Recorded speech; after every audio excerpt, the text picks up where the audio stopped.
All right, black-red Scourge aggro. So this was a build-around submission for someone that wanted me to see if we could do something with Scourge of the Skyclaves in Historic. So this card, to me, in a lot of ways, feels like kind of a fixed Death Shadow. So it's a 2-drop that says its power and toughness is equal to 20 minus the highest life total among both players. So unlike the card Death Shadow, where you only have to hurt yourself, this card cares about your opponent's life total as well. So when we construct a deck to try and leverage this, we need to not only be able to damage ourselves with things like, Blood Crypts and these Bolt Lands and Thoughtseizes, but we also need to be able to pressure our opponent. So I've got kind of an aggressively slanted curve here. We've got Firebrand and Knight of the Ebon Legion as 1-drop position to Thoughtseize. I've got some from Freebooters here to push some evasive damage and some Earthshaker Khenras. And then Spawn of Mayhem, a second demon, actually pairs very, very well with Scourge of the Skyclaves because this hits both players every single turn, which is fantastic. I've also got some Rankle and some Cleave here at the top end of our curve for running people down. I've got some Maulings here as just a little bit of interaction in the main deck that doubles as some mana consistency. Then I've got some Demonic Embrace. I've kind of liked splitting. So in the red-black aggro deck that's up on my website right now, I've got a split of Embrace and Embercleave, and I think that split tends to be pretty reasonable. Drawing 2 Embercleave tends to feel kind of bad, and Embrace gives evasion a little bit different way, which can be nice sometimes. Let's go ahead and dive on into some games here with this and see how it goes.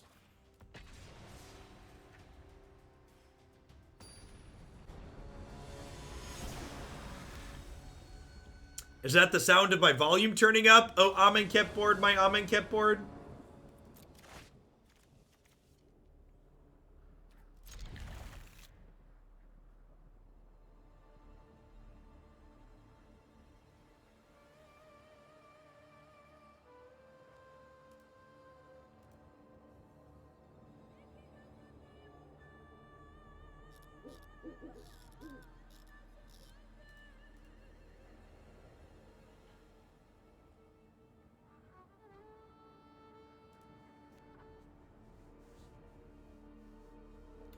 Mulligan? See, it's fine. I got 2 lands, 5 spells.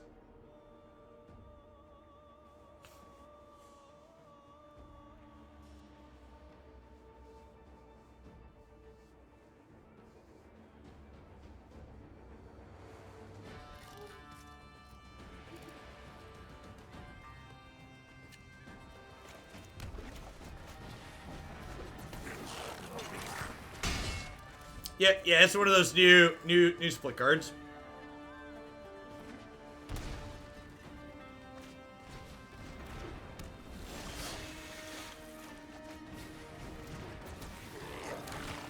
They have not, thanks. How's the Warhammer game? The actual gameplay was really good in the Warhammer game, Dude Light, but the story was like really thick. It's very, very wordy game. If you're someone that enjoys the Warhammer universe IP, I would assume that the game would be very enjoyable.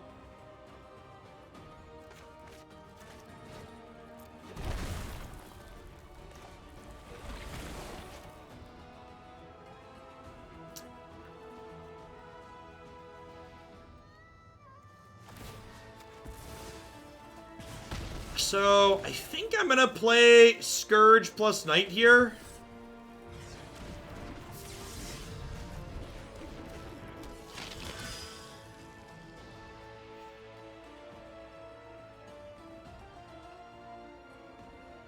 If it makes you feel better, Elvish Rage, Arena also feels bad if you're paid to play.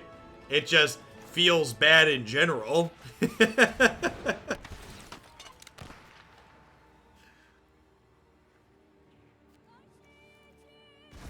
Hey, thanks for the tip. Let's whale out some pathways. Sounds good.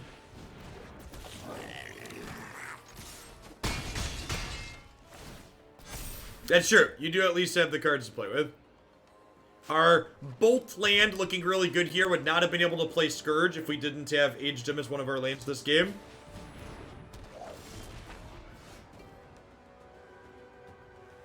Three, 4, 5, 6, 7, 8, 9.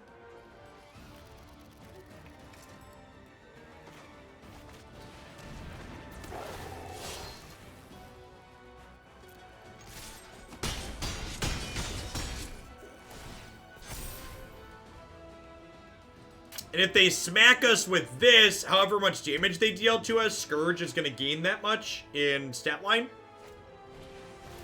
It's pretty good.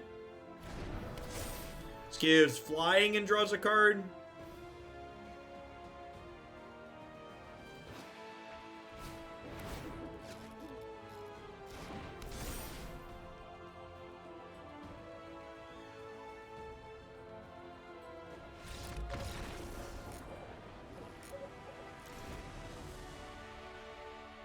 Hey, no worries, Logan. People are in no way, shape, or form responsible for the quality of the submissions I accept. Especially when I pick what we're looking for.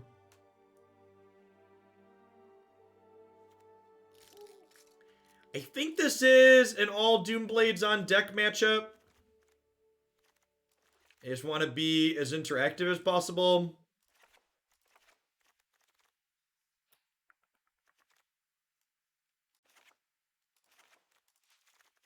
I think I want Duress to poke through their hand here too. Maybe with Kitesail Freebooter, Duress is too much. It's just Rampaging Ferocidon to stop lifelink in case they have it. Yeah, they play 4 Staggering Insight, right? It's probably fine.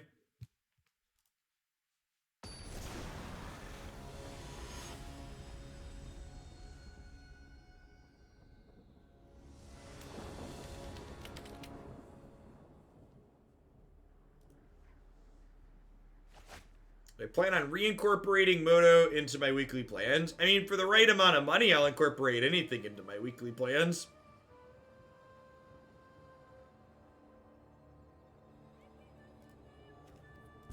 To answer your question less cryptically, I took a Moto submission as the same cost as a variety game submission, which was $50 plus the cost of the league.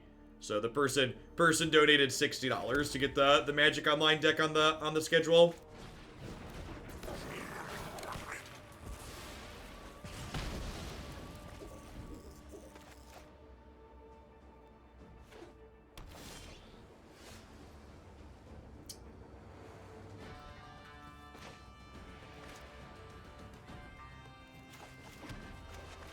Could get Spell Pierced here.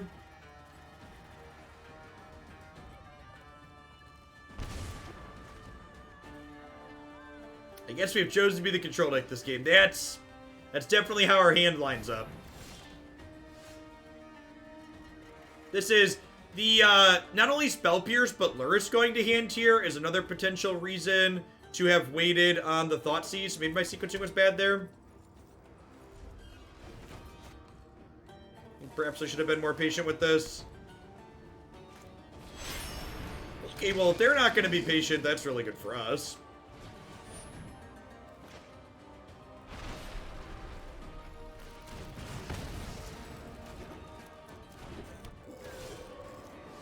Argyl's Bloodfast? Maybe. I feel like that's probably worse than Phyrexian Arena.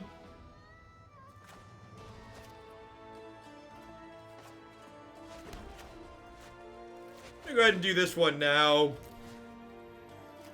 While they're tapped out.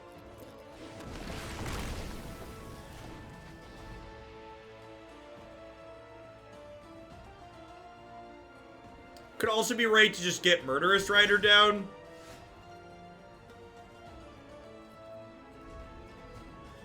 This is currently a 0-0. So if we kick this, each player loses half their life rounded up. We're working our way towards that. Do I play Mauling out here tapped? I think I do. So that way I can kick this. Love the content. Keep it up. Runeterra currently has 2 big green. Oh, that's the Bannerman deck, right? Yeah, I got that one added in.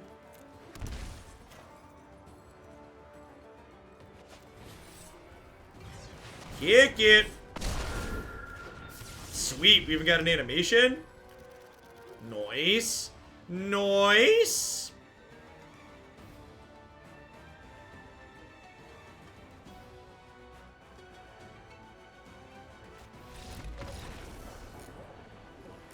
Morning, Zentoth. Yeah, I'm trying Runeterra first this week, as opposed to doing it second like we have been.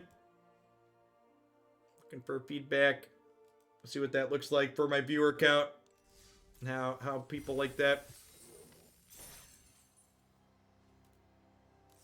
Yeah, speaking, we were talking about some wrong half problems earlier. And to be fair, like, we induced the wrong half problem on my opponent there, right?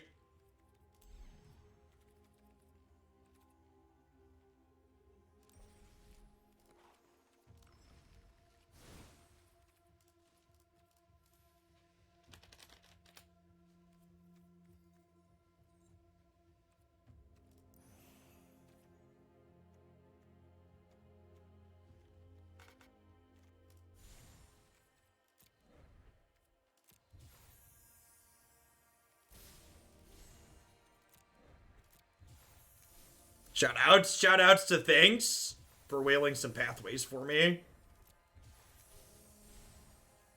That beautiful. Do. Not that this deck has them. This is where I'd put my red-black pathways if I had them, chat. Aren't those in the store as a package deal? Oh, do we just punt? I bet they are. Nope, doesn't look like it.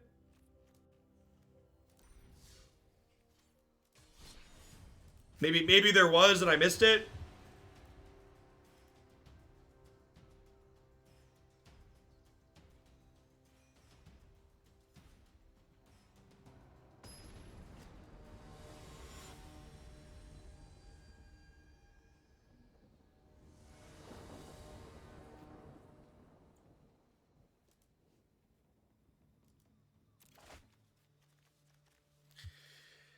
So I think I'd keep this hand if we had a red-black pathway, but I don't think I can keep this with no red mana. All right, 3 land, 6 spell keep. Let's do it.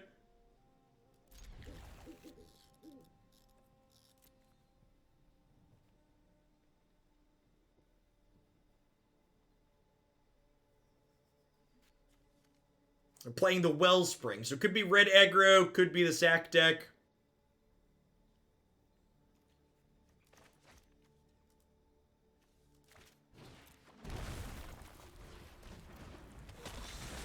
Turn 1, Thoughtseize one of your lands incoming. Gross.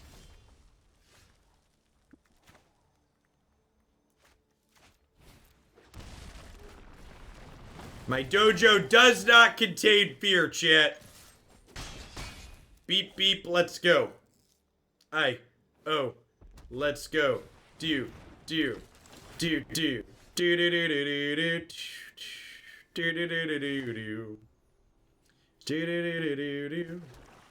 beep, beep, beep, beep. Houston, we are cleared for takeoff. I repeat, we are clear for takeoff.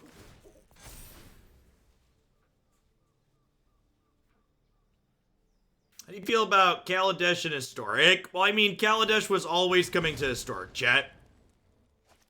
Pioneer is coming to Historic, so Kaladesh coming was a matter of when, not if. BJ Roth, thanks for the 28 months. I appreciate that. Welcome back. I will say I am super excited to have fast lands in Historic. I really hope Wizards gives us a little treat and gives us all of the fast lands instead of just the 4 that are there. I think I'm more excited to see what non-Kaladesh cards they put in the set than what actual Kaladesh cards they include.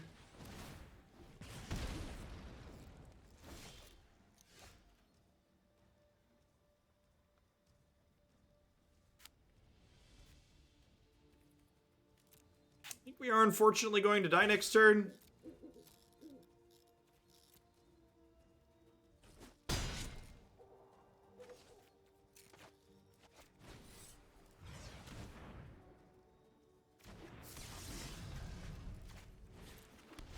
Probably stuff from their interventions. Yeah, most likely. Arena of Swamps or Castle Lochthwain? No, that's why I'm not playing it. We only have 16 actual lands in our deck, only 8 of which are swamps. I would assume they would not print cards in the remaster set that are not Pioneer legal. That doesn't make sense. So if they have one more burn spell up here, we're dead.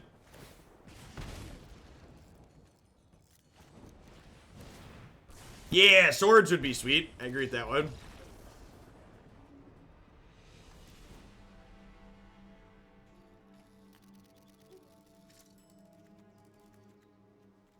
This is once again an all Doomblades on deck matchup. I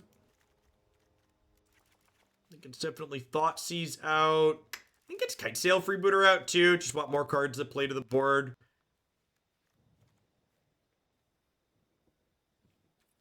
I think Spawn of Mayhem's fine to leave in, even though it dings us because it's just a big body that closes quickly.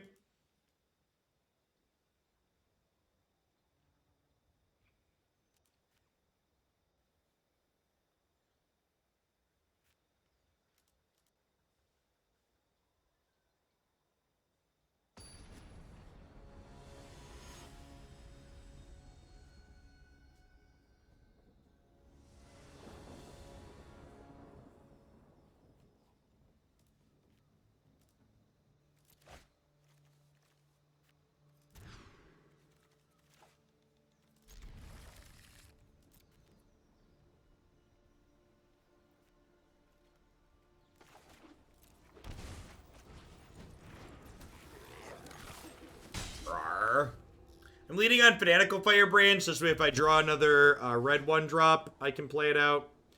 Now I have to decide, do I want to play Scourge of the Skyclaves on 2 or not? I feel like the answer is no.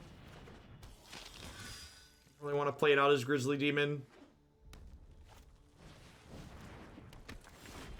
Alright, and then this turn, very easy. Houston, we have liftoff. And then we didn't double bolt ourselves this game, so hopefully our opponent's gonna have a real hard time racing this.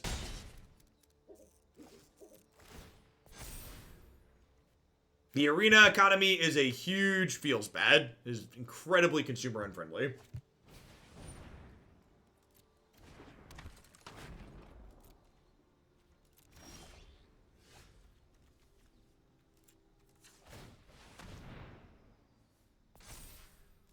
Demonic Embrace here, really getting to flex its muscles a little bit for us.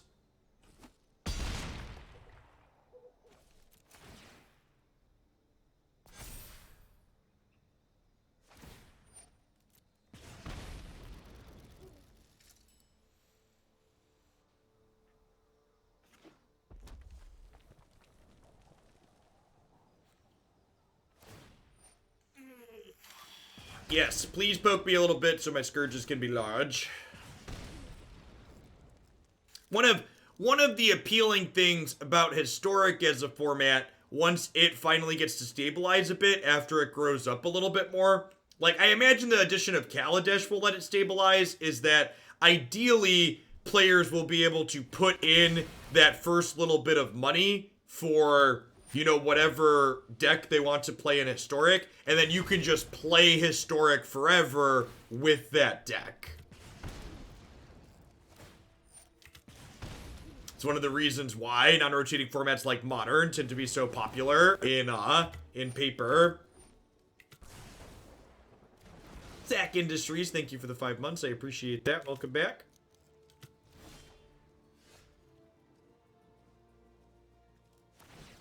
Hasn't Modern changed quite a lot recently, though? So it has, but there's still plenty of people playing the decks they've always loved to play in those formats. Also, like, the cards that caused Modern to change a lot in recent memory were cards that are already legal in this format, and hopefully we're not going to constantly get things like Teferi, Time Raveler, and Uro. Magic's not salvageable as a game if those types of cards are going to be the new norm. So 2019 to 2020 was definitely an aberration in how Modern is molded and changed, traditionally speaking.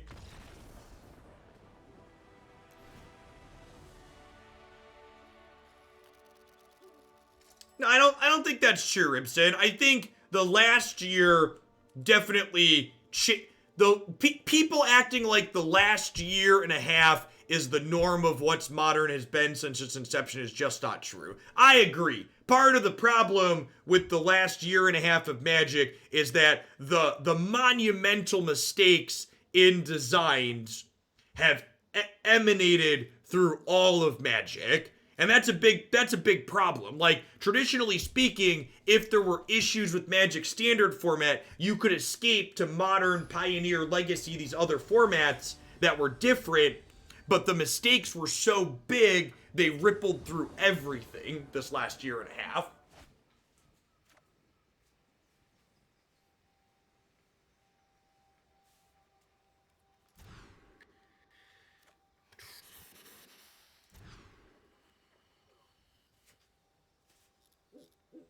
What's the saying? 5 formats in the graveyard, you still can't escape Burrow?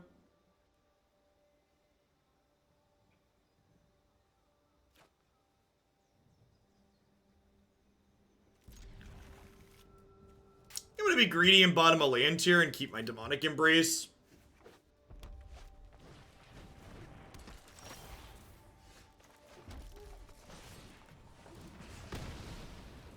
Yeah, I agree, Brinkwater.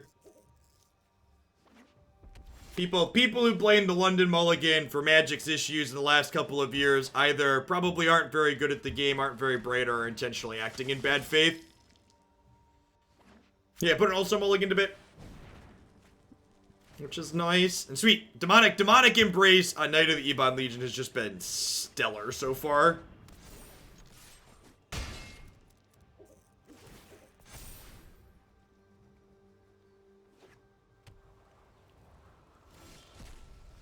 Standard is, in fact, already a pile of arrows. It ain't pretty.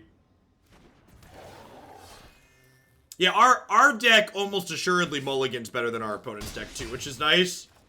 Our deck has more individually powerful cards in it, like Knight of the Ebon Legion, whereas our opponent's deck is largely leaning on a critical mass to try and accomplish what it's looking to do.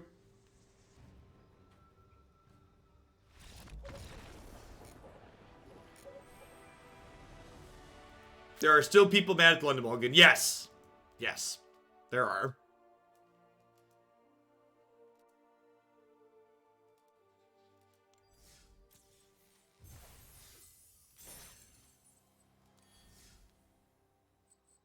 Well, we have custom emoticons now, right? Do I have a sticker? How do I use the sticker? Obey, cooperate. On Vile, Bloody Wings, the Sword. So how do I put the sticker on? I hit confirm. So do I have a sticker emote now?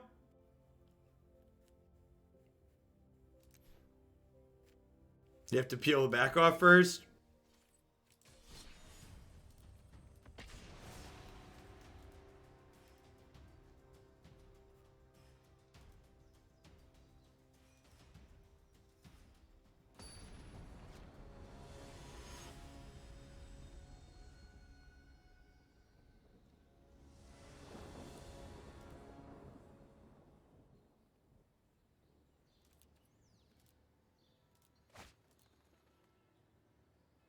Yeah, seems great, right? Curving Kitesail Freebooter into Spawn's pretty powerful. Do I play Firebrand on one now? I think I want to curve Kitesail Freebooter into Spawn. I think I'm going to play my tap land here.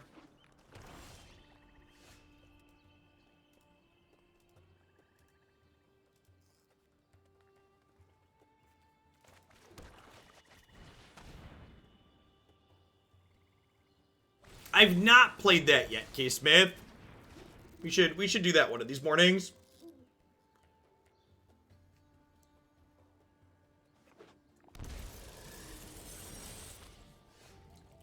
I agree that looks like a great format overall. Ooh, that's not what I wanted.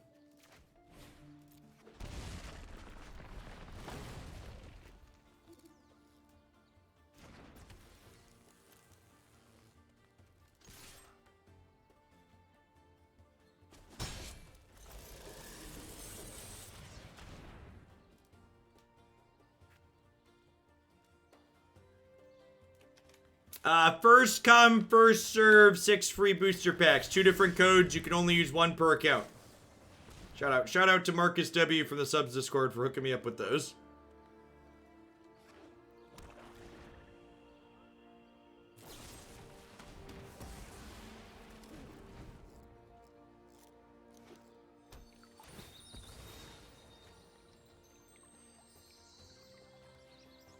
We've not hit Omnath decks yet in Historic. Plenty of Uro-Nissa decks, though. I protect that which cannot protect itself. Harness the elements.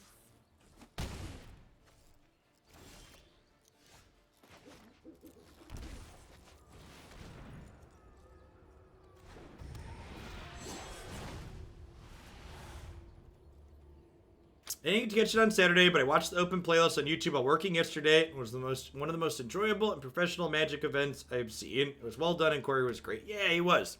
Thanks for the biddies, Bowerstein. Yeah, I'm excited for what I can do with those events. Christy and I have been talking, and I think there's a chance if they keep going well. We're gonna obviously we're not gonna commit to anything until we get through the rest of this year and like see whatever Insanity November is bound to bring. But I think we might try and expand into like a full formal event series for 2021.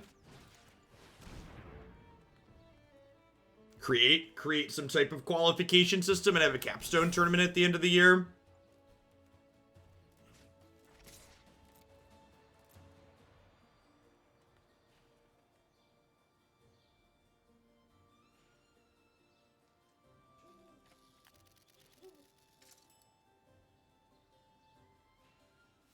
This is a very demon-y demon. See, chat, even demons need demon hugs on occasion.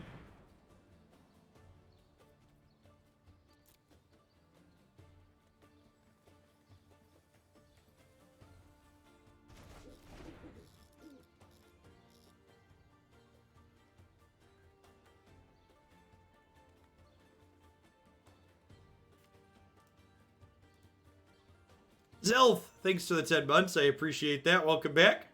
Thanks for keeping me around. I'm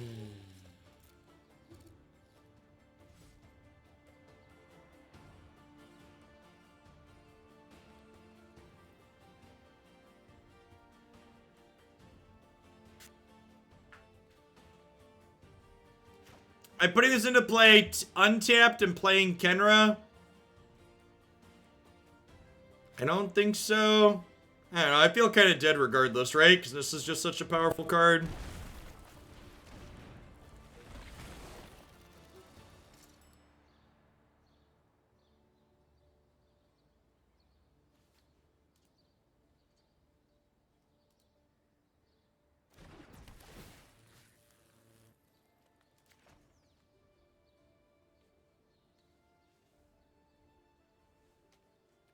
We could do, like I was thinking about different things we could do with especially a fully digital event series. In addition to having a couple of monthly tournaments that people could use to qualify for events to play in through, I was thinking maybe we could have some type of league system as well, where players can, a certain number of players can join and play their matches out over a couple of months, and we could give some capstone tournament invitations to league winners. Are they dead next turn? This puts them to 14. This grows up to an 8, 9, 10, 11, 12, 13. Am I one short?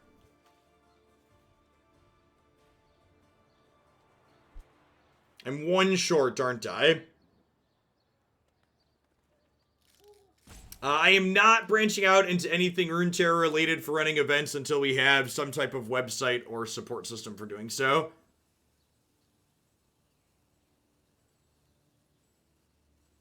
I think I'm just supposed to play to the out of drawing a Firebrand here.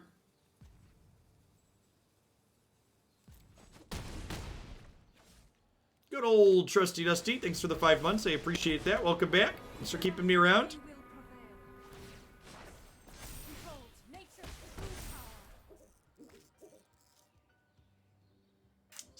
So close.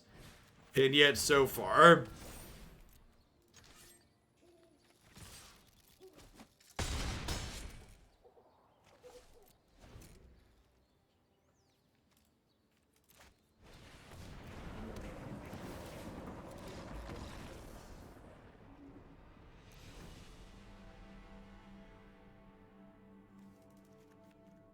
Ferocidon sounds lovely.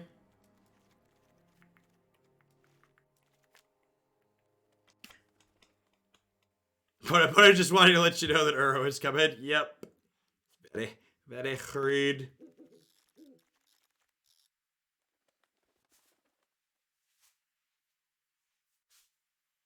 Oh, trim for the angry dinos.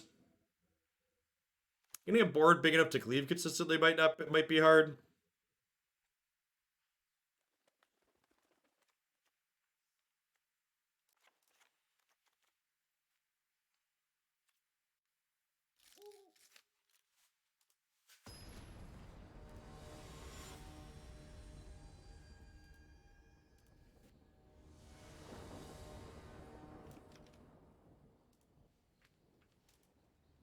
Yeah, that's true too. They're probably gonna leave their Aether Gust in against me. Yeah, that seems good. Oh, I'm dumb. I don't have a black source. Well, I guess we'll see if we could draw one, but that's embarrassing.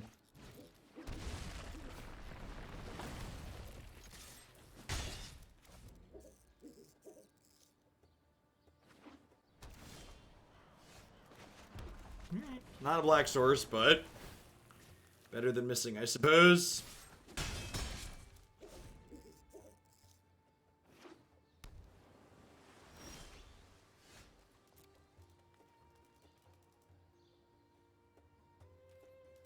Hey, Alluro, thank you for the entire year of support. I appreciate shipping your Prime back this way again. Let's get you a sword to go with that shield.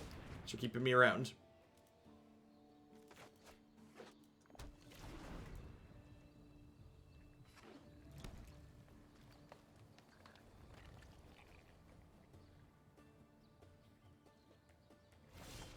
Yes, there are turn 3 combo kills in Historic, like Neoform now. That is definitely a thing. Martinsville Valley.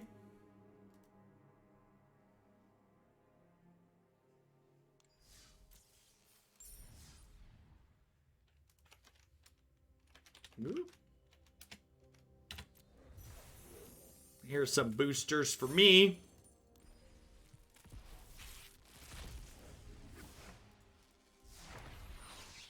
I don't think I have a full playset of rares yet. We gotta be getting close, right? I've opened like 270 packs at this point. Nope.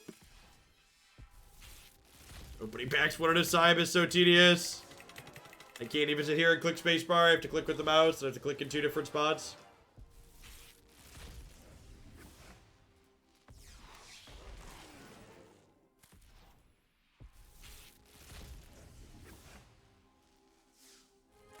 Can I? Oh, I can just keep clicking the pack. Okay. God bless.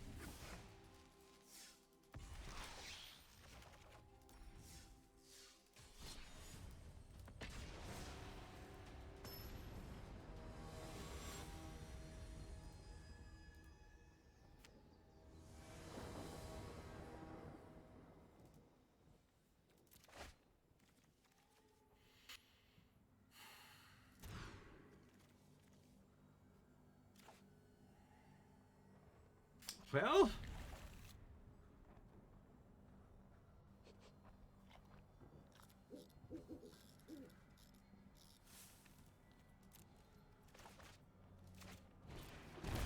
what's the life total anyways, really?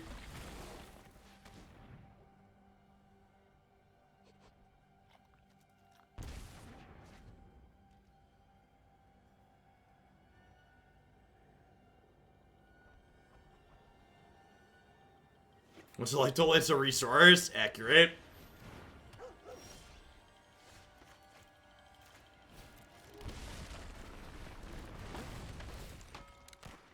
We beat this matchup earlier, but I kind of feel like this has got to be bad for us, right? Feel like we were kind of fortunate to have as much removal as we did.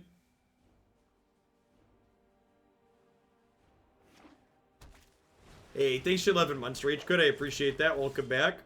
Yeah, I mentioned this a couple of times. I really wish Arena would auto-sort your spell lands to the left like it does the rest of the lands in your deck.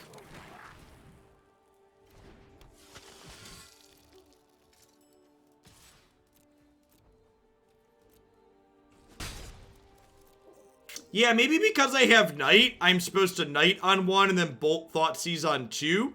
So that way my Knight gets a token. I could see that. I wanted the Thoughtseize on one because we weren't sure which Lurrus deck they were. They could have been the Rakdos Lurrus deck, which plays Thoughtseize.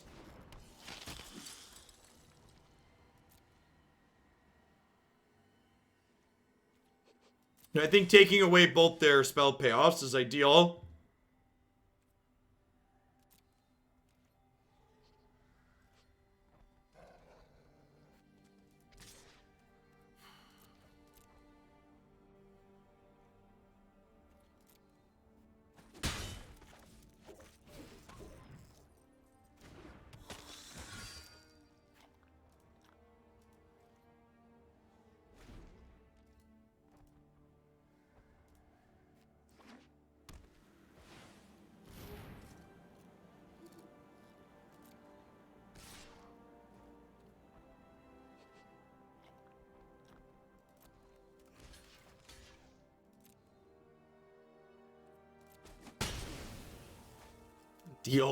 Deal Arena.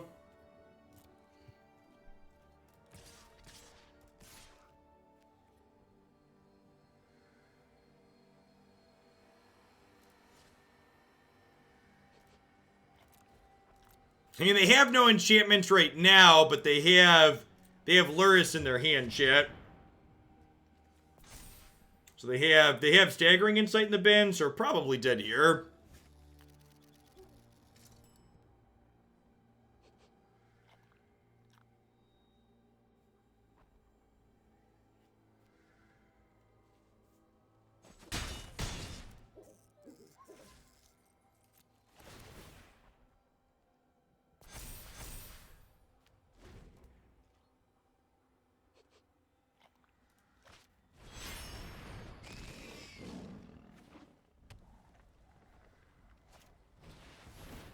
Just can't win.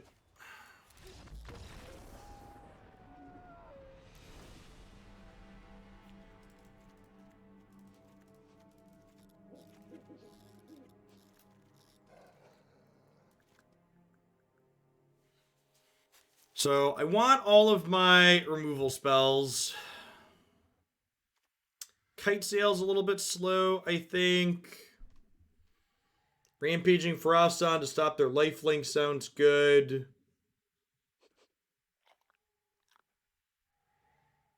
Maybe Kitesail is better than Earthshaker. Do something like that. Give this a try.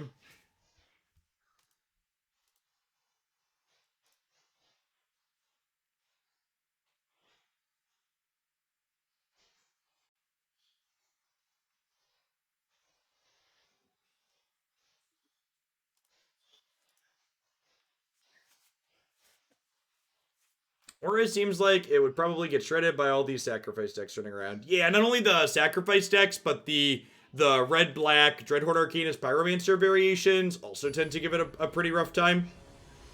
Some of those variations play like Innocent Blood, a lot of them play Claim the Firstborn, so I think the Auras deck is definitely not as good as it once was to start the format.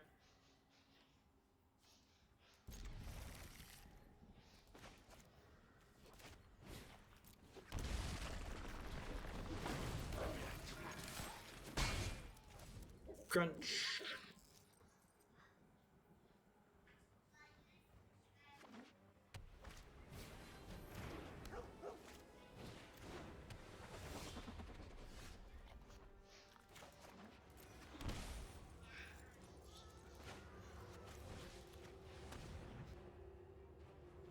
You need to do this to check for Staggering Insight here.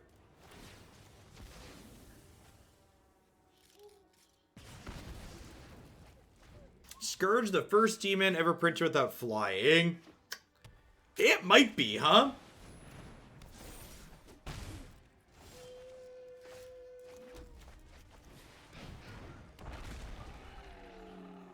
It's the first one in a while, at least.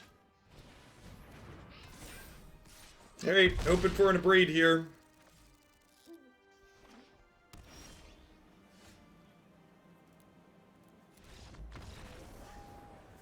A bunch of Oni in Kamigawa. Okay.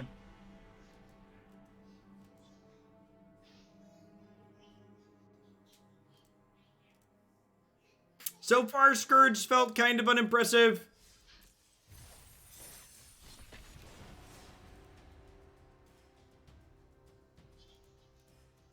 Definitely a little bit on the awkward side.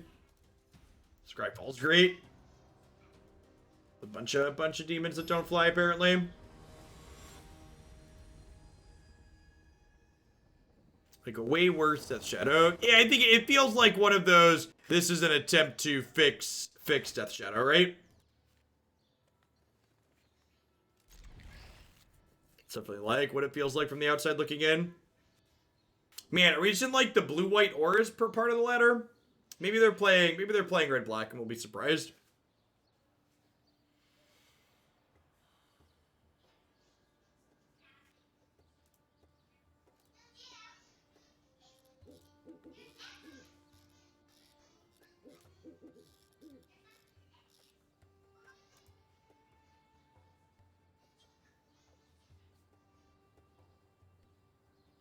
Scourge is being played in Modern, so we'll see how it goes. Yeah, people take a lot more incidental damage off their random bases in Modern, though.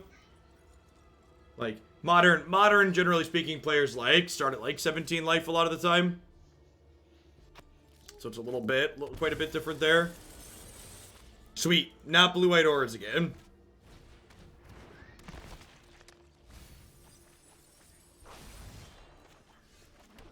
Show me all secrets.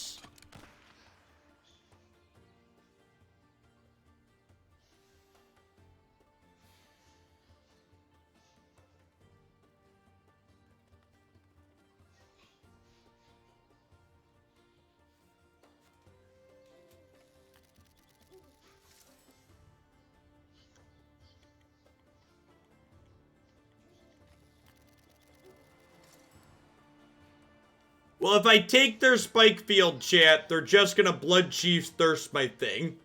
So I think I want to take the Blood Chief's Thirst, because this way if they don't draw an untapped land this turn, my Kitesail Freebooter lives, and if it lives, I get to Spawn of Mayhem next turn on curve and beat them down, and Spawn's too big to claim, because even though you're paying 3 with Spectacle, it's still CMC 4.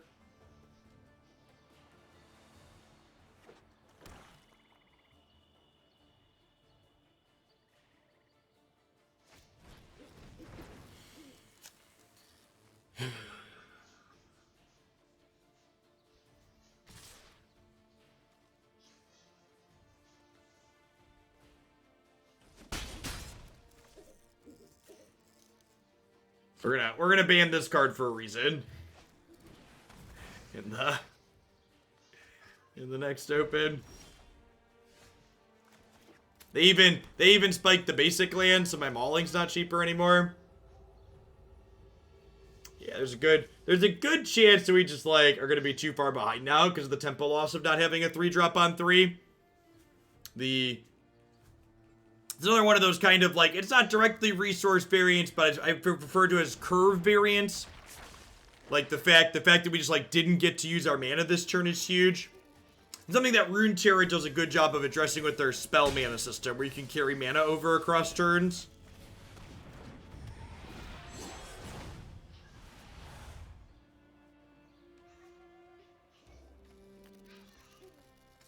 Yeah, they can't steal the spawns, but they spike a 4th land here. They get Blood Chief's Thirst and kill it.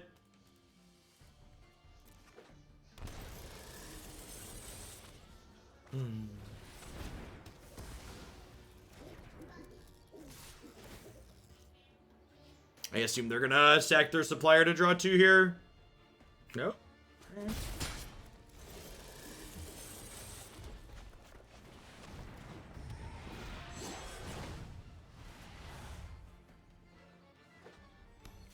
Wait, can they cast that? Can they pay the kicker when they cast this out of the bin?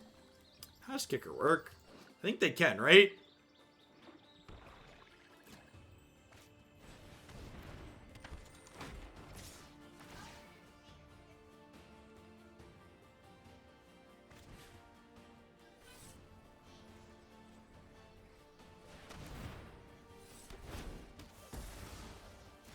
Alright, so playing that was a bad play. I should have Mauling this.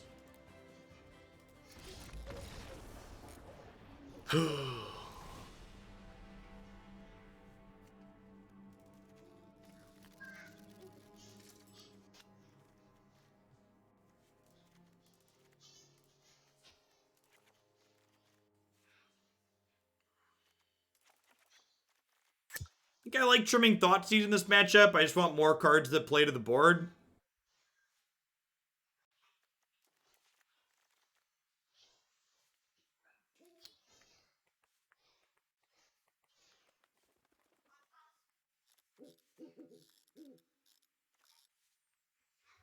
Kitesail's probably bad for a similar reason that Thoughtseize is bad.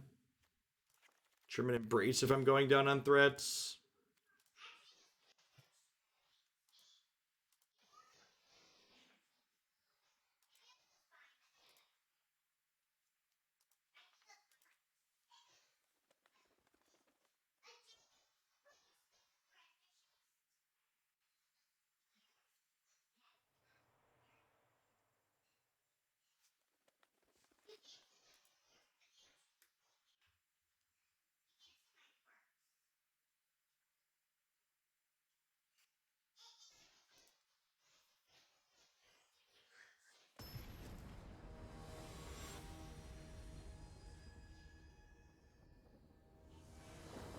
What's going on, Grizz? Yeah, Corey was good. Have had a lot of good feedback on Baumeister. He is a professional and he's good at what he does. And to answer your question more specifically, I'm going to be doing sub polls the beginning of every month, so.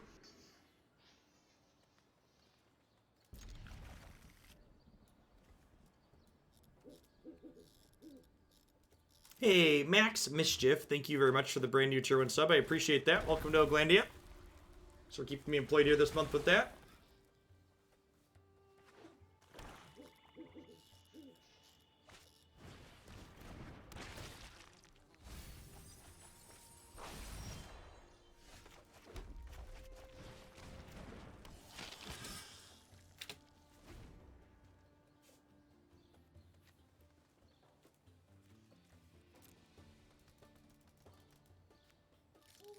I had mentioned this earlier, in case you weren't here. Jim Davis is going to be my co-commentator for the next Open.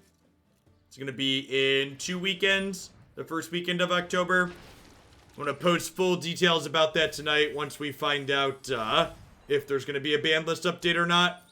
If there's not going to be a ban list update, I'm going to write a little bit up about the custom bans I intend to implement and why. Scourge looking real awkward here. No third land, also not great.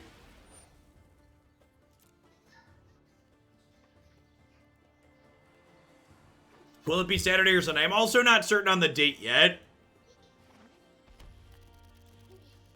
I need to ping... I know a couple of people that work at Star City to try and figure out... Yeah, Khenra works with Cage. I need to find out if they know when their next tournament's going to be yet. Because I ideally don't want to overlap a Star City event.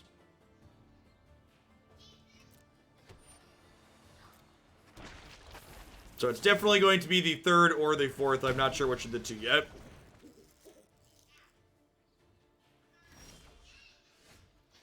Alright, well, better than bricking, I suppose.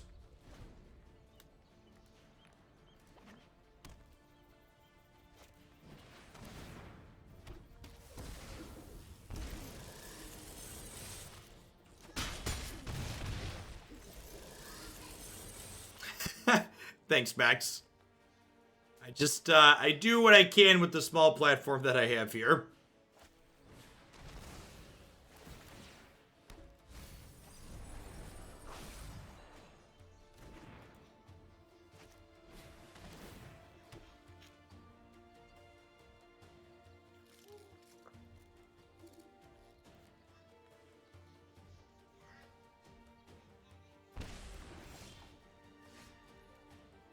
we're just super dead, right?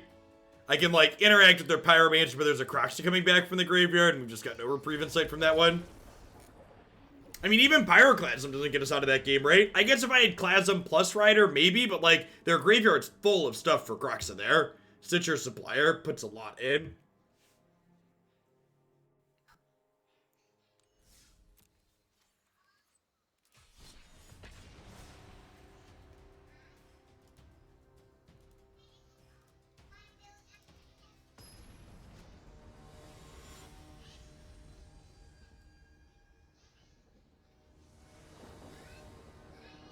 Where can you find hot singles? What's going on, Wobjack? Thanks for the 14 months. Welcome back.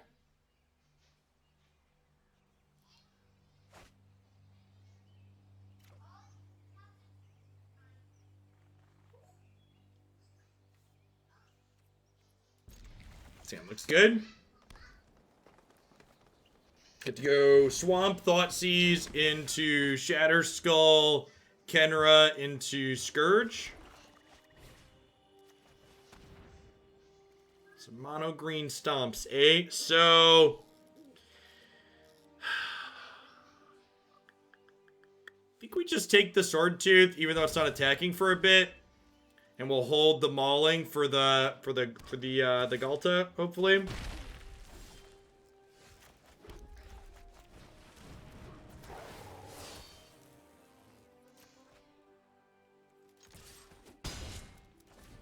Yeah, I'm interested to see how Standard feels a week from now if they continue to leave their friend Uro legal.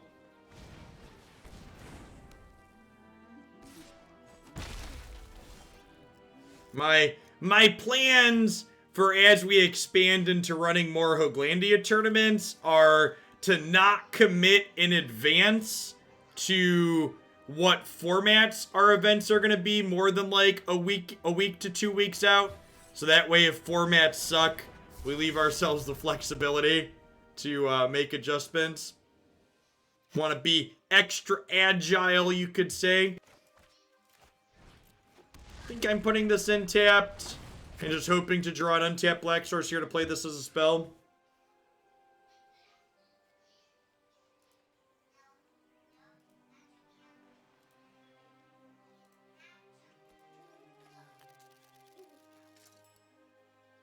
Very lean of you. I can see the agility from here. I try. Agility's a stat I've been putting a lot of points into in our Morrowind run, so.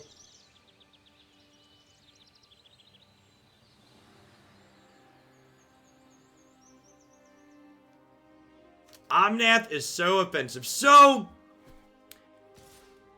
I feel like I'm learning a lot about people's card evaluation skills, and I'm losing a lot of respect for the people that are decrying Omnath. Omnath is just a powerful must-answer threat. But guess what?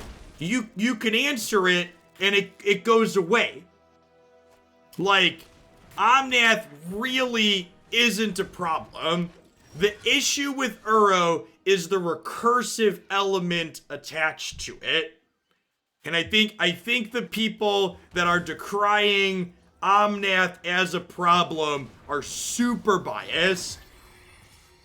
They're hurt by the fact that it kind of looks like Uro if you look sideways at it, so they think it's all the same. And people who are complaining about cards like Omnath do a disservice to cards like Uro because when you complain about everything, it minimizes when there's actually an issue and there's valid complaints about a card like Uro. I don't think Omnath's that good if it doesn't draw a card when it comes into play. I also think another thing people are undervaluing or not thinking enough about right now is that, in my experience playing against those decks in Standard and watching them play out over the weekend, when you're killing Lotus Cobra and Dryad and the Dryad that makes their things every color, you frequently... Are they dead? Hold on, pause. Are they dead? Demonic Embrace makes this 9 with flying, 9 12, 13, Firebrand is 14, makes this 15, so they're dead, right? I believe my opponent has died to this Demonic Embrace draw.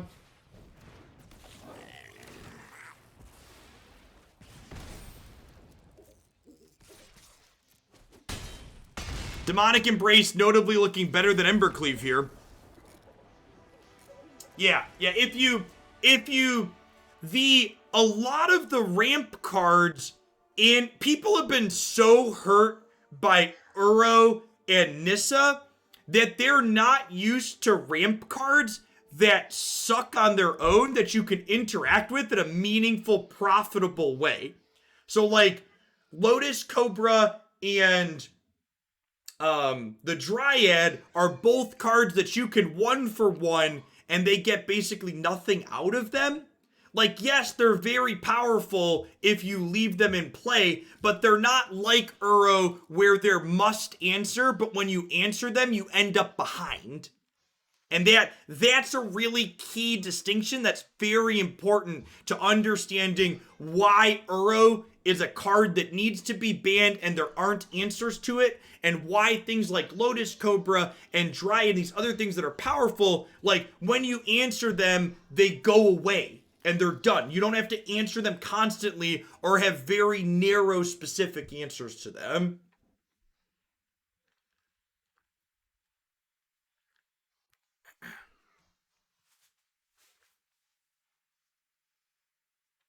And we're definitely seeing some of that among newer players, I think, especially where they're like, oh, we've seen experienced players say, oh, Uro's not okay. Omnath kind of looks like Uro, so that's not okay. Not really realizing what's unique about Uro to make it really not fine.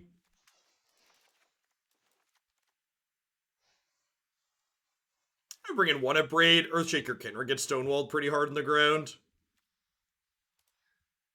Agonizing Remorse, other cards like Syncopate that have very, very narrow windows can answer it. In fact, if Wizards doesn't do the right thing, and fix their formats tonight, part of my write-up about why I intend to ban Uro for the next Open will be included that it needs pretty specific answers. Cling to Dust is not good. So if you cling to Dust their Uro, you've spent a card to answer their cantrip, and you're behind.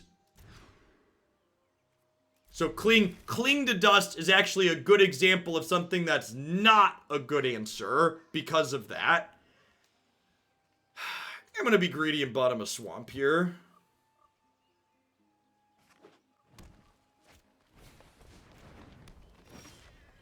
That really doesn't matter.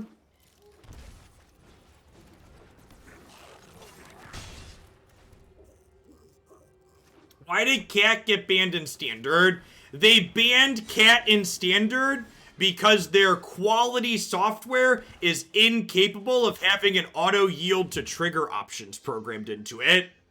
They literally cited when they banned Cat that they were banning it because of the rate of play issues digitally.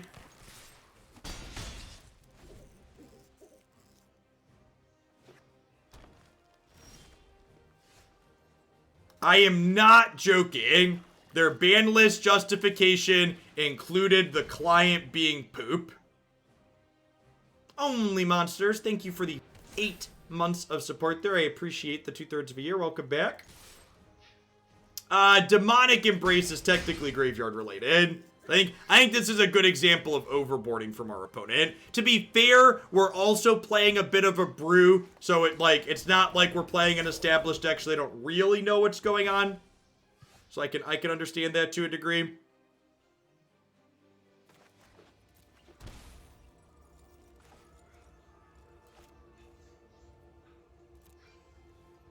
Yeah, they could assume we're playing Kroxa as well, is also very accurate.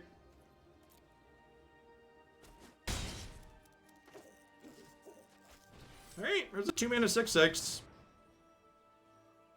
Time flies, you're learning how to be a better player. Thanks for everything. Thanks for the half year, Roger Gruel. I appreciate that. Welcome back.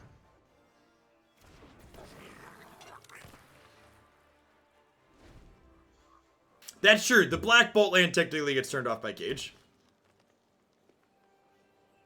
Here to give you Bezos money. I appreciate every penny of it, Stormcrow. Thanks for keeping me employed here. I wouldn't be here without folks like you.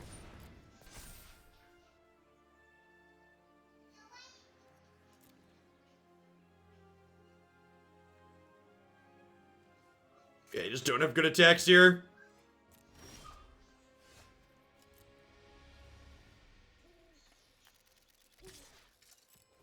Demonic Embrace continuing to be better than Embercleave. Honestly, I wonder if maybe I'm supposed to just play this in like a mostly base block deck.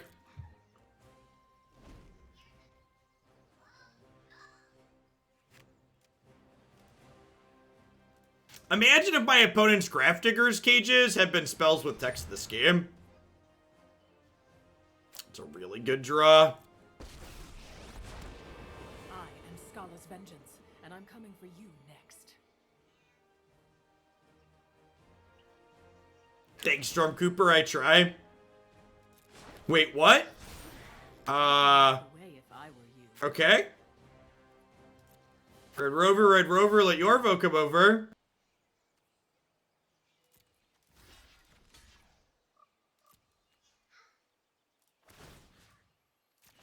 Oh yeah, I'm sure. Oh yeah, I'm sure. Nobody makes me bleed my own blood. Nobody.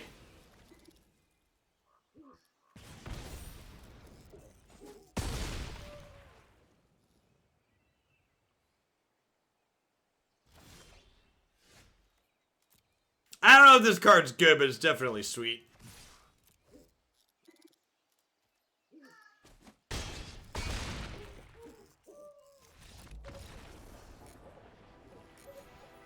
This pointless sticker. Listen!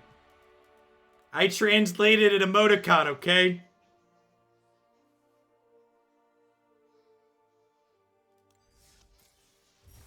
I agree. To give credit where credit is due, I think the random extra text emotes are kind of whatever, and I don't care. But I love the animated, like, sticker emotes are one of my favorite cosmetic things out of Runeterra, and I'm really happy to see them integrated into Arena.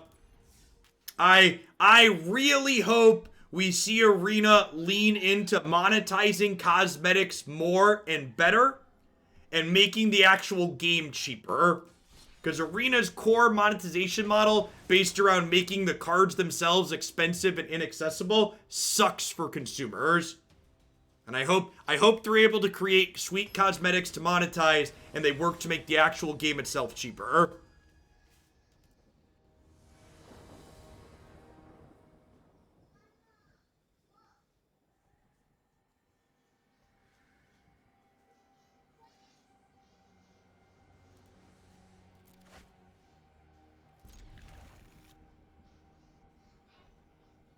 I think we Thoughtseize on one with this hand.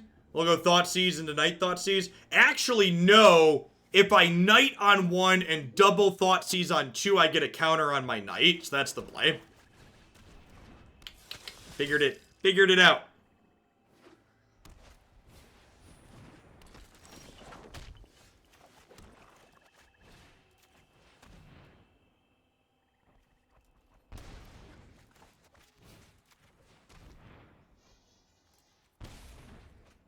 This card's probably going to be really bad in this matchup, chat.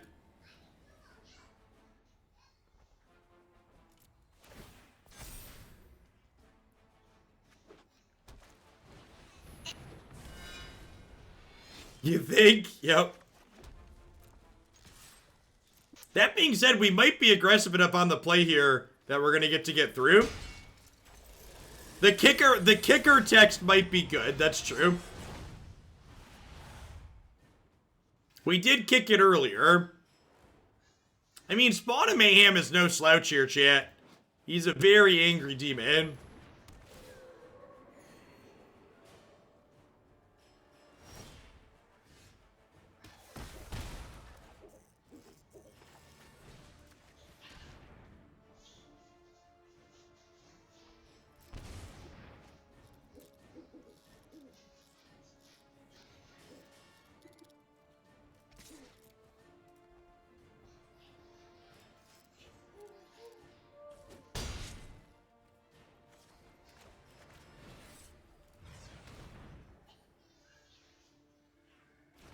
Yeah, I mean, holding the land in your low curve deck against the Thoughtseize deck is just good play.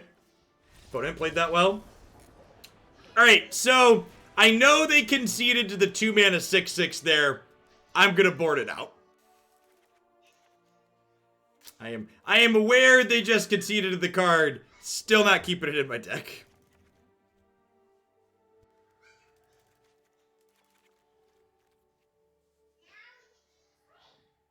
Think about Relic Robber. I don't know what that card does. I think this is the plan. Just Ferocidon a bunch of Doomblades in.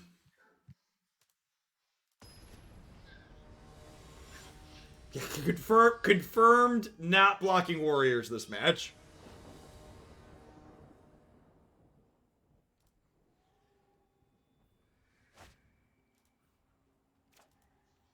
Well, this hand has a curve. 1, 2, 3. It's just curvamentary, and a 4 Rankle will be.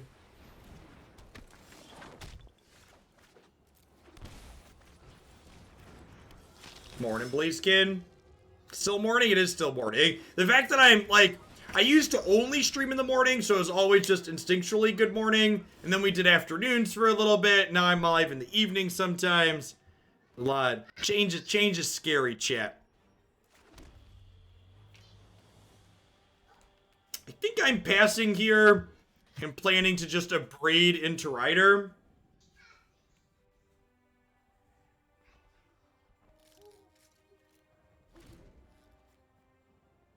Yeah, I agree with that. It feels kind of tedious having arrows here. I kind of wish there were just 5 altogether, and I mixed and matched pictures with text. Not a huge fan of having to go back and forth between.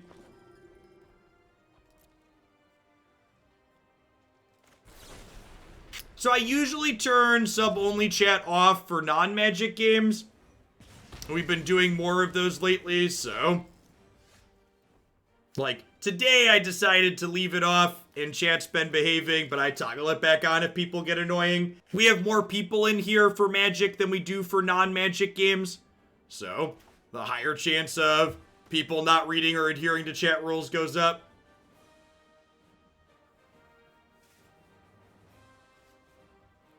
Should be scrollable with the mouse wheel. It is not. Oh, you're saying it should be. They should make it like that. Yeah, it doesn't currently. Subs can be annoying too. That's true, but the subs pay my bills, so they get more leeway. What are you doing here? Are you holding up Rider? I wonder if I'm just supposed to smack them and get a counter on this. I think I'm gonna smack them and get a counter on this. I hate my money and love annoying Jeff. God bless.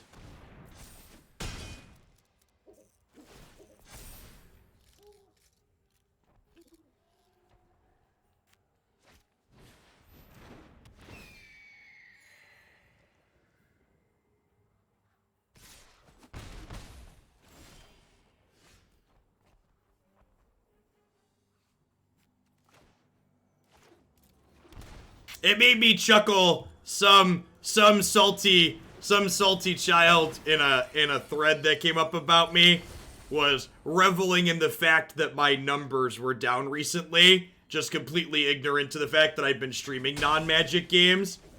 Just like, you know, the idea that like somebody could do something for enjoyment even though it doesn't maximize various statistics is just like unfathomable.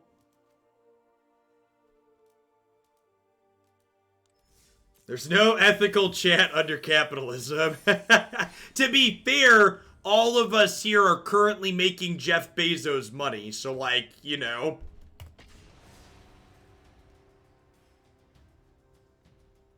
Oh, I mean, there's a lot of people that claim to very much despise me who I spend a lot of rent-free time in their head.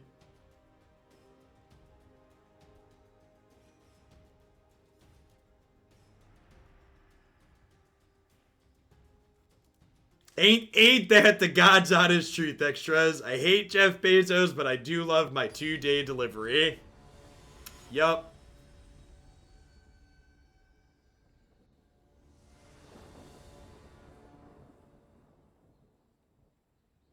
Yeah, it did, Meatballs. We peaked a little over 3,300 viewers at the end of Hoots, and we averaged 2,400 concurrent over the course of the 7-hour stream, which is excellent. Really excited to run 2 tournaments next month.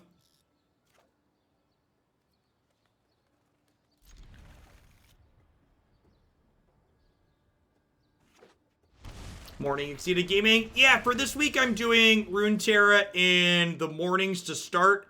I think I'm probably gonna be shifting my Runeterra schedule around to different times of the day, so that way I think I'm gonna do that with most of my stuff each week. So like this week I'm doing Runeterra into Historic in the mornings and Standard and Variety in the evenings, and I think I'll probably flip that next week. So like next week I'll do Variety and Standard stuff in the morning, and we'll do Historic and Runeterra in the evenings. Gives people who have varying schedules a chance to catch whatever part of my content they like live at some point, hopefully. And obviously, regardless of what I stream it, it's all gonna end up on YouTube. I take the Alchemist that kills me. Psionic MS, thank you for the 5 months. Thoughts on the...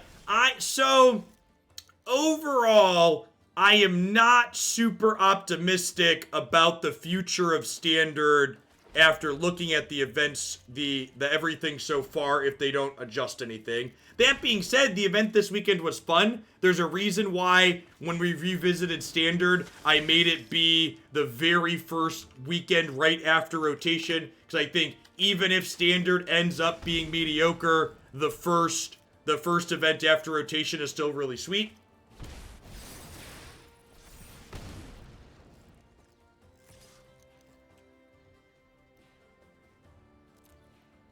My plan is assuming there's a few assumptions in this plan, but assuming Standard is okay a month from now, well, we're gonna do 1 Historic and 1 Standard open per month is my plan currently. So the next open's gonna be in 2 weekends. It will be Historic, likely with a custom ban list. And then after that, we'll revisit Standard, assuming the format appears playable, which we can assess at a later time.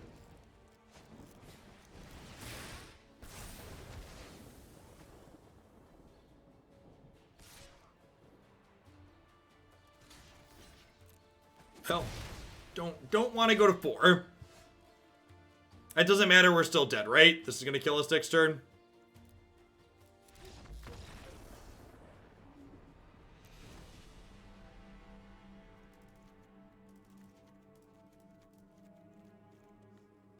Starting a Runeterra Hoots.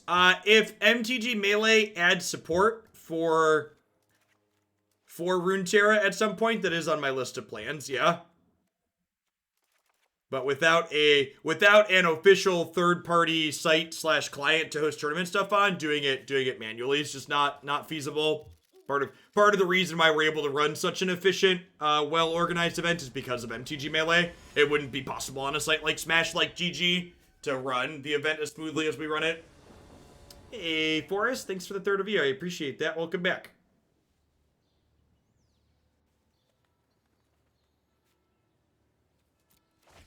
Thanks for the biddies, RG. This feels fine-ish. Bolting myself isn't super exciting, but I think that's the play.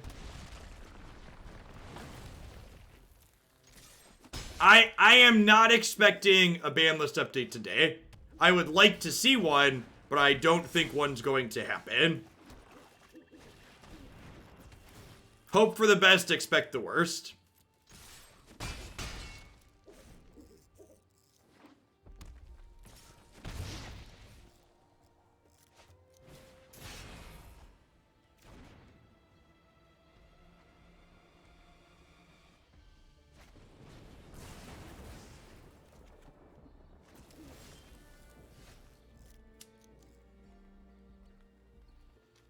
I think we're just playing this and attacking for 2.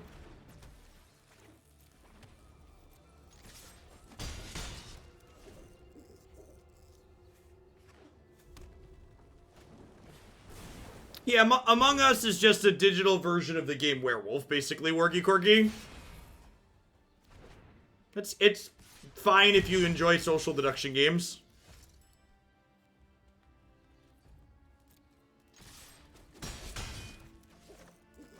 Alright, 2 mana, 8/8. Your move, Yugi boy.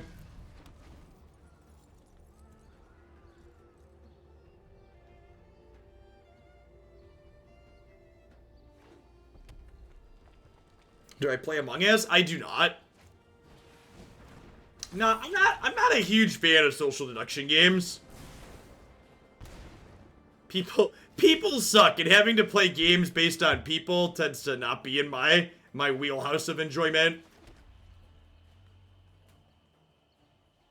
What if I'm mauling this and then attack with these? That's probably too aggressive. I'm just gonna attack with the 8/8 to start.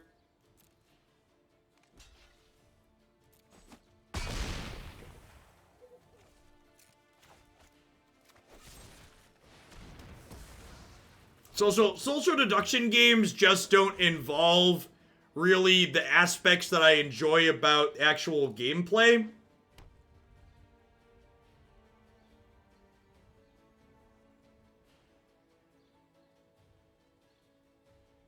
Not only is it not the type of game that I personally don't really love, Wargy, but having random people on voice chat while I'm streaming is generally speaking not a smart idea.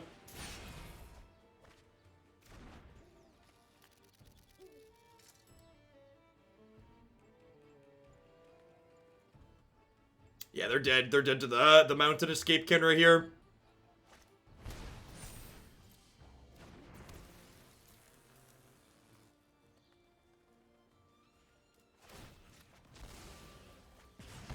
Oh, I actually don't even need to do this, right? Because Khenra means this can't block. Oh, they're not dead on board. They didn't know I had the land.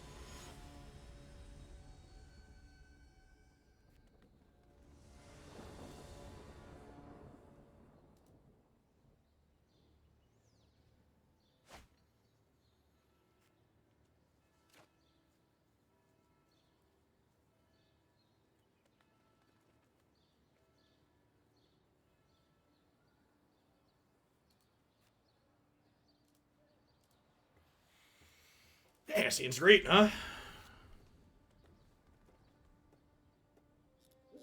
Hey, Vix, thanks for the tier 3. I appreciate the 25 months. Welcome back. Spicy Dealer's Choice will do.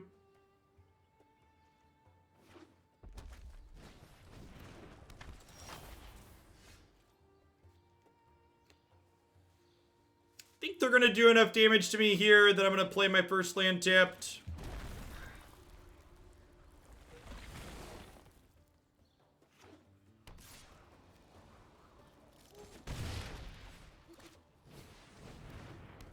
Thanks, Kiwi. Welcome to Hoaglandia. Remember, you got that Prime icon next to your name, too? With that Amazon account linked up, you get a free sub every single month here on Twitch. Think of it as taking a couple of dollar dues from Jeff Bezos and sending them to someone else. Lord knows he's got enough of them. Getting a crack in here with this is nice because it means our Scourge can come down as at least a 2/2. Ideally, we want to get at least one more hit in here, though, before we play this. I think I'd like to play this out of range of a deal 3.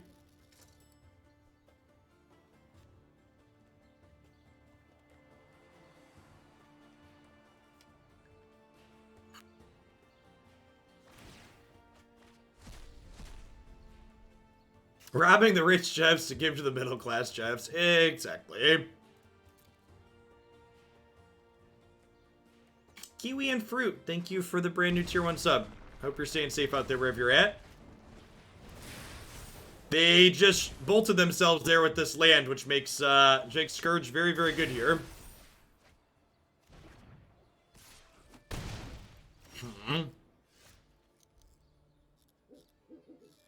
Huh? Wait, if I hit them with Earthshaker, this is a 7/7, right? Which means it survives the 2 deal 3s, so I think that's the play.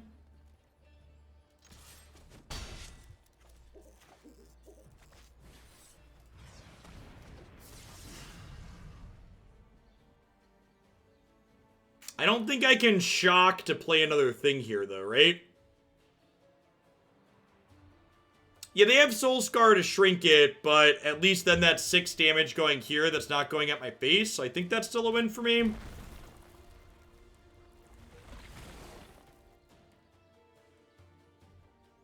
Twitch Prime's a trickle-down effect that hits best. Twitch Prime is Amazon's way to bully everybody else out of streaming market share, is the reality of it.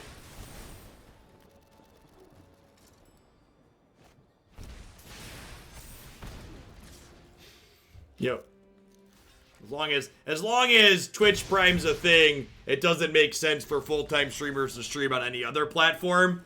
Unless they have some kind of exclusive contract that they're getting paid elsewhere for.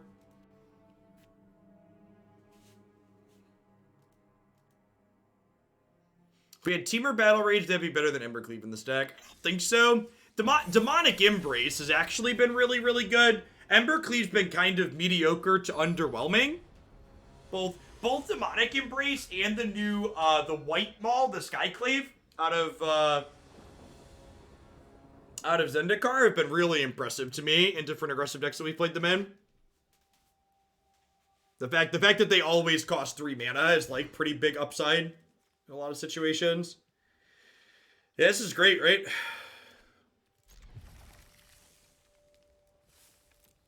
I'm gonna bolt myself on 1, play this attack, play this on 2, play this on 3.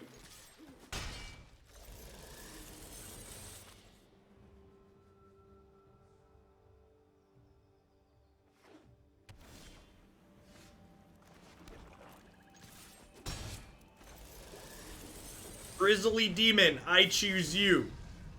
So again, for people not familiar with our boy here, kind of like a fixed Death Shadow, only he checks both players' life total. So you gotta not only hurt them, but also hurt yourself.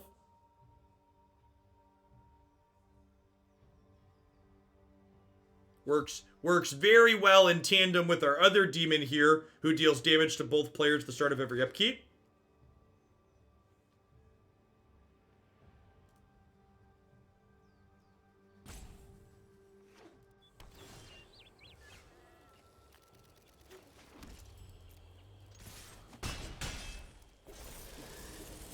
Okay, and Thoughtseize is a great draw here. Thoughtseize means that we're going to be able to check their hand here before they get to play their 4-mana sweeper.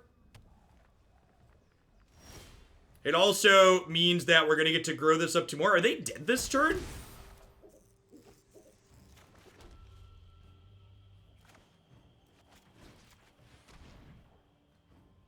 will be 6, 10, 11. They're real close to dead.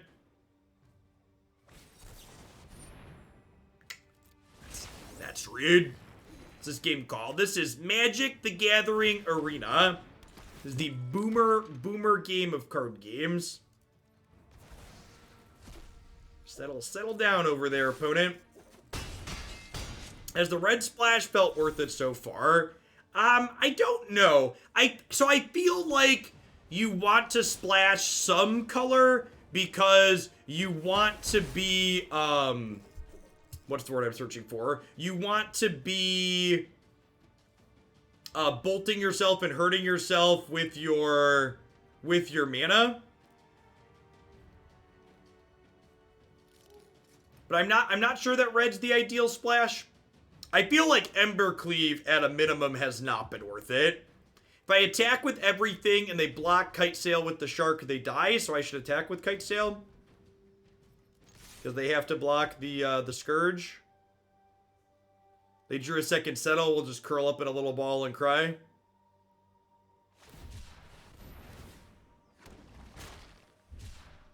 So they block here. They take 4, 5, 6. Go to 2. White gives you a Danto Vanguard. Yeah, that's a good thought. Honestly, splashing for just, like, one card is probably fine. Because, like, what's the word I'm searching for? You just, like, need an extra color, right? So you can hurt yourself with your mana. Ooh, Stormfist Crusader is a cute thought. I missed that one in my initial build of the deck. Yeah, that could be good. White gives you a pathway. That's a really good observation. Yeah, I think so the build around submission for this explicitly requested Embercleave with Scourge, but I like the idea of playing white with it.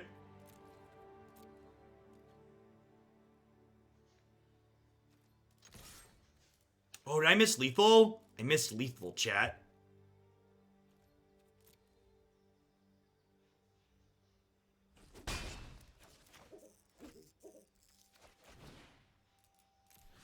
They probably have counterspell here anyways, right?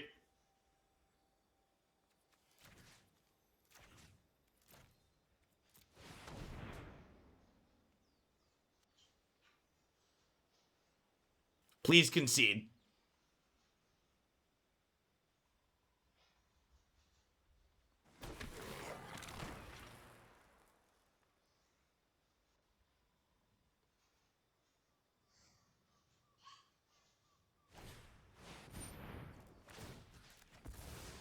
Got him. Got him. Put it, took that ball and spiked it into the garbage can there, huh? Hashtag sometimes lucky, I think, maybe. Kind of lucky, maybe. Sorta, kinda. I'm gonna bring in some Duress, I'm gonna bring in some Rampaging Ferocidon, I'm gonna cut Cleave and Mauling.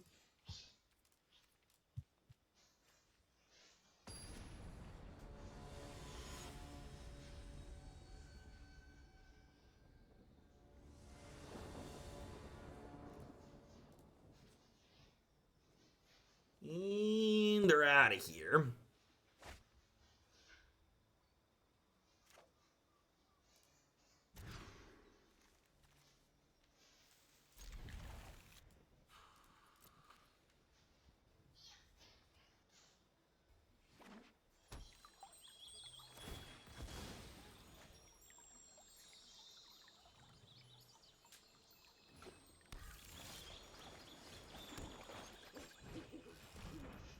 Yeah, social deduction games are like the epitome of you need to be exactly one level above your opponent, because if you're more than that, you're gonna only be leveling yourself.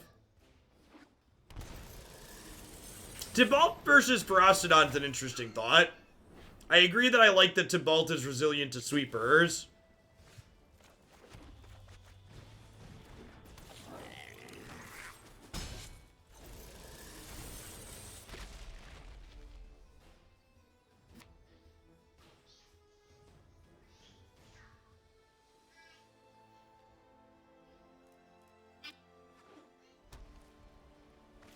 Microsoft acquires Bethesda. Oh, that's real?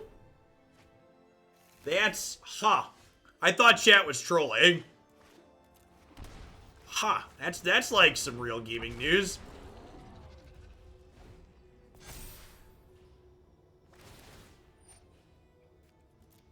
They got all of ZeniMax. Well, I don't know what ZeniMax is, but I know what Bethesda is, so...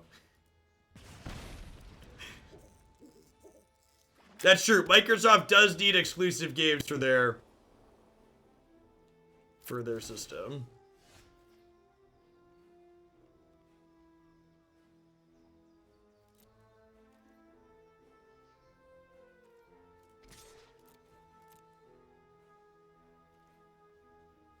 I mean, the nice thing about Microsoft acquiring them is if they do anything exclusive, it will probably be PC Xbox exclusive, I imagine.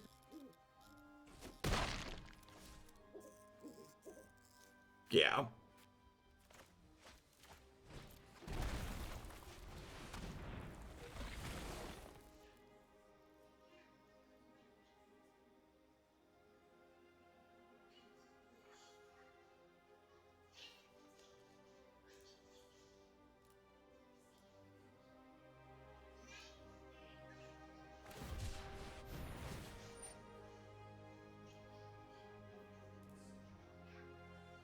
This is Magic the Gathering Arena cheats.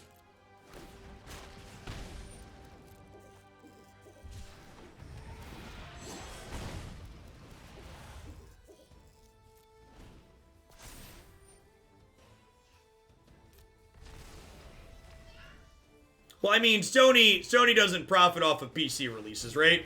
So, like, Microsoft has a built-in incentive to build things for PC as well.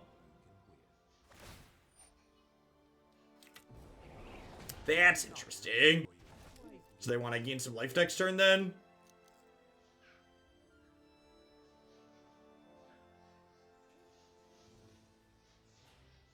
What was my favorite game? Favorite card game right now is probably Legends of Runeterra that we were playing before this. It's a good pickup. So Kitesail Freebooter lets us take a peek at their hand. So they have Timely and Sphinx's Revelation. I probably just take the Sphinx's Revelation because this draws them cards. We try and brute force through the Timely.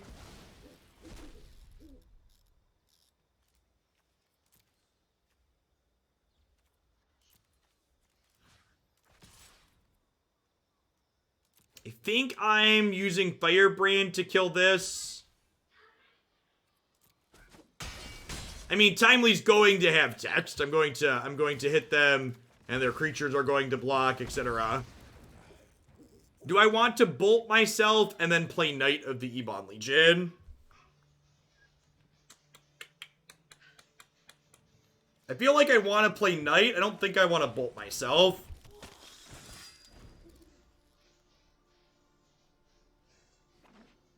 Oh, bolting means they wouldn't gain 6. That's a really good thought. That's the big brain play. I don't know, there's like definitely real value in holding this so that way I can get things back with it out of the graveyard here. Because remember, this is a spell.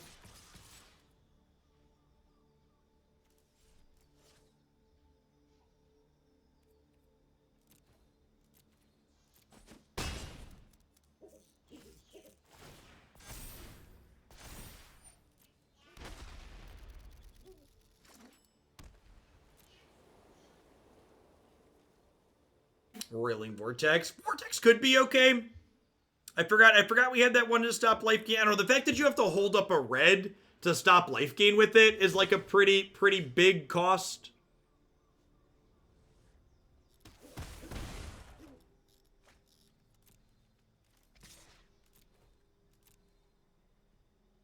Yeah, we get to drop Ferocidon into play here, which will stop the gain 2 from the birth on the last chapter, which is nice. Settle down. The fact that they're playing Settle the Wreckage in their deck is another reason to, like, wait on Agedom and not bolt ourselves with it. Because they're likely to give us mana. The rough part here is, if they ever find a sweeper / answer to Kitesail Freebooter, they're going to get Sphinx's Revelation back out from underneath it, which can really put us behind. It's going to draw them a bunch of cards.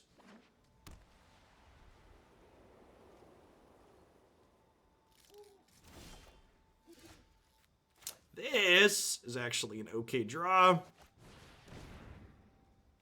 Let's make one of their 1/1s not be able to block. If their 1/1 can't block here, I get to attack with Rampaging Ferocidon. Yeah, I guess that's true. If they sweep, we can get this back before that happens.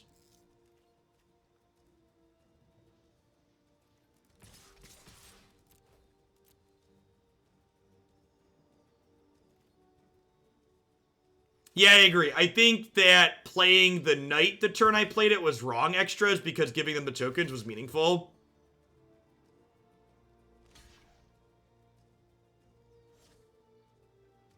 I agree with that assessment.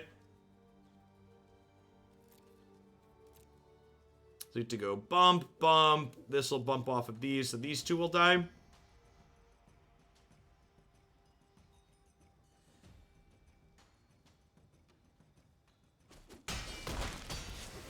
I wasn't sure which was better, Tsunayami. And after playing games with it, actually, I think my wrap-up is going to be don't play Cleave and maybe even don't play red in this deck. I think the idea of splashing white is probably pretty good. Hey, Hypnos, thank you for the 12 months of Prime support. I really appreciate that. Welcome back. Let's get you a sword to go with that shield. Thanks for keeping me here.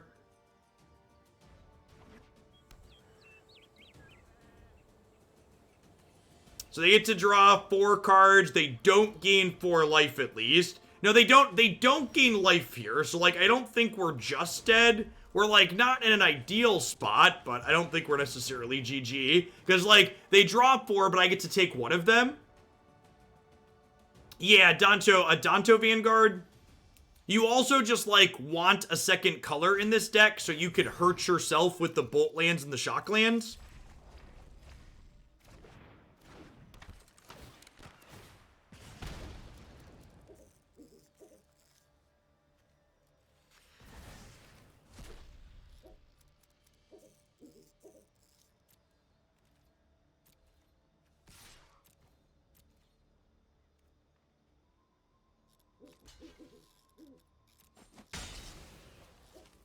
Yeah, Adanto Vanguard giving you play against decks like this and letting you hurt yourself on demand is a big deal. Putting Demonic Embrace on Adanto Vanguard also seems very, very good.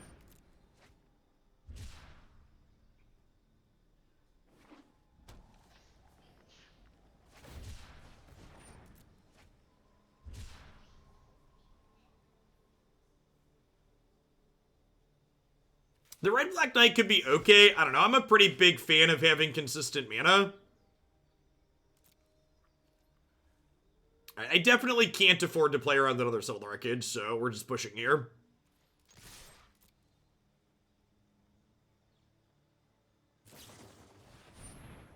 Seal away, sure.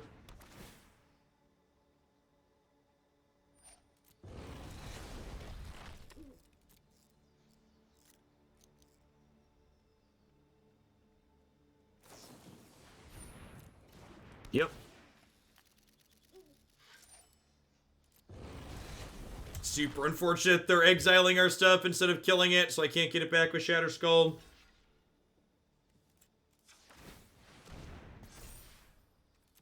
I think that's probably the game. So Search for Azcanta is going to come down, and then it's going to transform on their following turn to start drawing a lot of cards. And our decks just doesn't have any kind of catch-up mechanism for this. They're just going to bury us very quickly.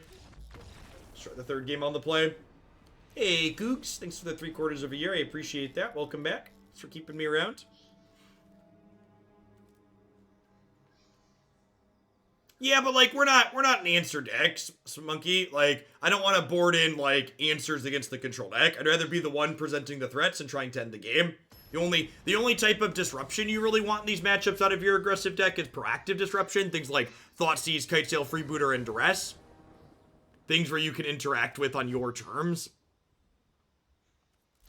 Yes. Okay, so we get to go bolt ourselves with this Fanatical Firebrand on one. Get in a smack. Pretty good start here.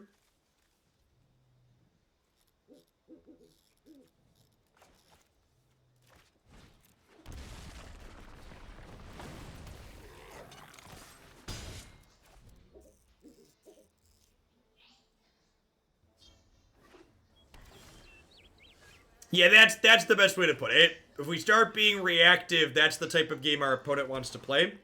I think I'm gonna go ahead and it's tough. I could Duress here. I could Scourge the Skyclaves. I'm gonna Scourge. Get this growing up. Hopefully we draw an untapped Black Source next turn and we get to smack them with these and then spawn. Although I suppose if they pass with 2 mana up, I probably don't want to run Spawn into Censor, huh?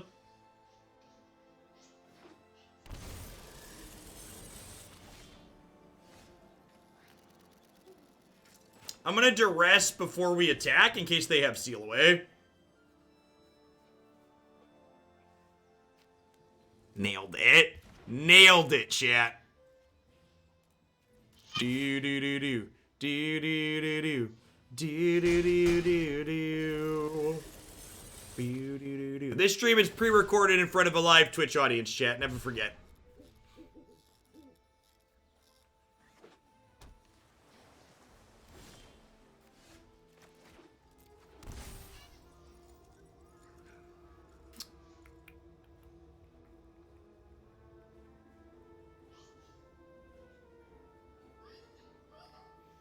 A lot of sequencing decisions here. They're probably absorbing whatever I do. Them absorbing does not impact the size of my Skyclave. You think I just shouldn't give them an absorb target? No, I think I need to get... I don't think I'm killing them without getting through this absorb. I don't have a 2-turn clock, because if I don't make them absorb something, they get to cycle the Shark Typhoon, chat. I think I play Earthshaker Khenra to get the absorb out of their hand. And then I smack them for 6.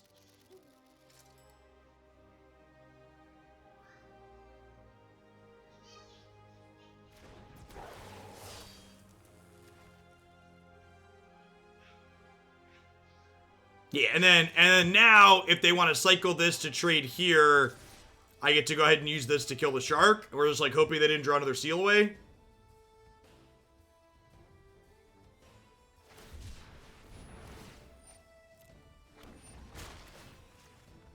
And then this puts them to 5, which means just Scourge is lethal next turn, which is great.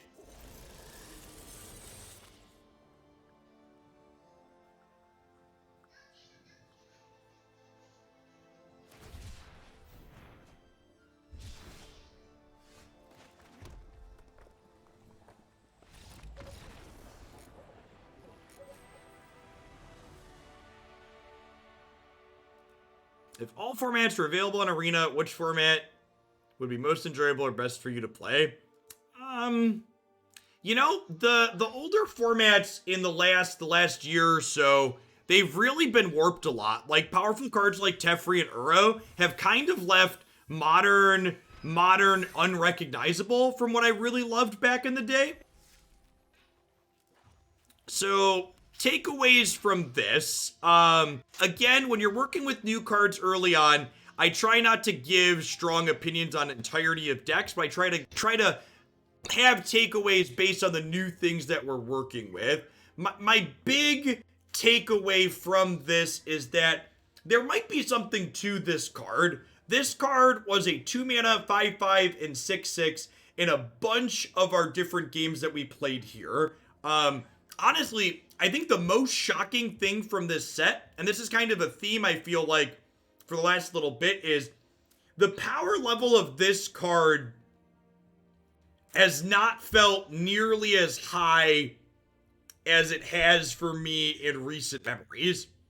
Hey, Stegall, thanks for the 17 months. I appreciate that. Welcome back. Notably, Demonic Embrace and Maul of the Skyclaves are both cards that have looked really impressive at doing something similar to what Embercleave does, while also being a little bit more consistent at what it's able to do. So the fact that, like, this card costs you 5 mana when you're only attacking with 1 creature, but these cards are always 3, is a big deal.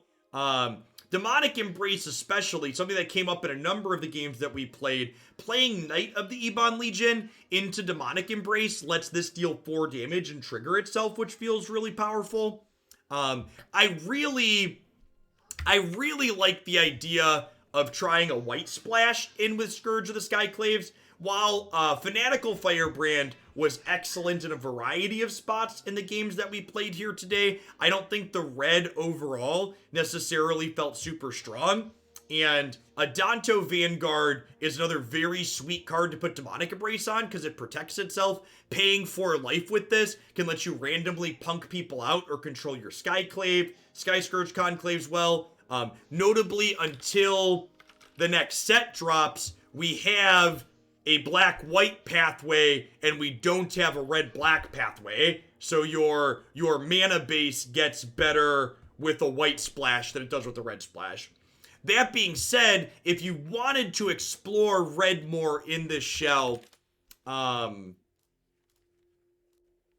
forgot about Stormfist Crusader. I think this is a card that's probably worth giving a try to. I think I'd cut the Embercleaves, but I think if you wanted to try black-red some more with this shell, this is a card that's worth playing. But I think after playing these games, the direction I would be more inclined to go is play just 4 Demonic Embrace and play those Adanto Vanguards and look for what other white cards could be useful. Because I don't think you want to be mono-black regardless, because you want shock lands and you want more than just 4 of these bolt lands so you can deal damage to yourself consistently early to get Scourge down.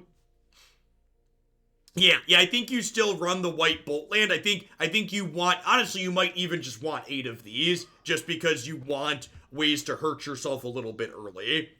And just Thoughtseize and a shock land aren't enough. What's the white bolt land? It makes 4 4s.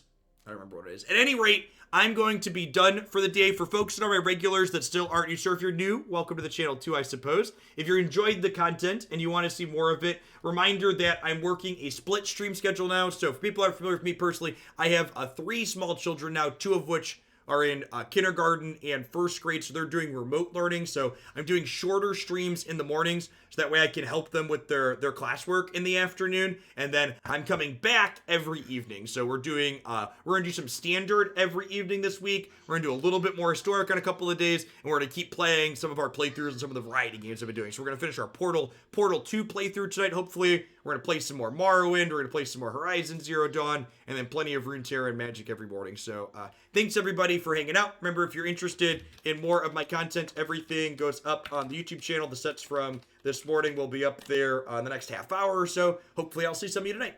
Peace, folks.